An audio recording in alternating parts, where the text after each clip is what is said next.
ইসরায়েলের বিরুদ্ধে মুসলিম ঐক্যবদ্ধ শক্তি গঠিত হলে তাতে পাকিস্তান জোরালো অংশ নেবে বলে জানিয়েছেন দেশটির পররাষ্ট্রমন্ত্রী ইশাহাক দার। কাতার ভিত্তিক সংবাদ মাধ্যম আল জাজিরার এক প্রশ্নের জবাবে ইশাহাক দার ওই মন্তব্য করেন।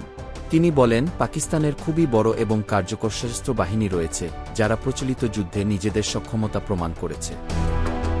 মধ্যপ্রাচ্যে ইসরায়েলের আগ্রাসন ঠেকাতে যদি জাতিসংঘের বাইরে কোনো ঐক্যবদ্ধ শক্তি গঠিত হয়, তাহলে পাকিস্তান তাতে অংশ নেবে। কাতারে ইসরায়েলের সাম্প্রতিক হামলার পর আরব ইসলামী সম্মেলনের আগে পাকিস্তানের পররাষ্ট্রমন্ত্রী ইশাহাক দারের ওই সাক্ষাৎকার রেকর্ড করা হয়েছিল। ইশাহাক দার বলেন, জাতিসংঘ নিরাপত্তা পরিষদের মতো একটি ব্যবস্থাপনা গড়ে তোলা যেতে পারে।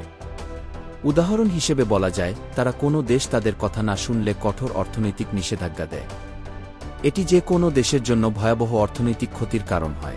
পাকিস্তানের এই পররাষ্ট্রমন্ত্রী বলেন, সাম্প্রতিক সময়ে আরব দেশগুলো এবং আরব লীগের আলোচনায় একটি যৌথ নিরাপত্তা বাহিনী গঠনের কথা উঠেছে।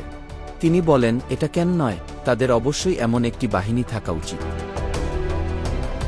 নিজেদের সক্ষমতা এবং শক্তি অনুযায়ী একটি ব্যবস্থা তৈরি করা উচিত। এটি আক্রমণের জন্য নয়, বরং শান্তির জন্য করা উচিত, আগ্রাসী শক্তিকে থামাতে, দখলদারকে থামাতে এবং এমন কাউকে থামাতে যে কারো কথা শুনতে চায় না।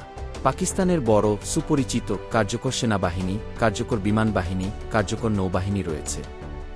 চ্যালেঞ্জ করা হলে আমরা প্রচলিত পদ্ধতিতেও প্রতিপক্ষকে হারাতে পারি। আমরা সেটা প্রমাণও করেছি।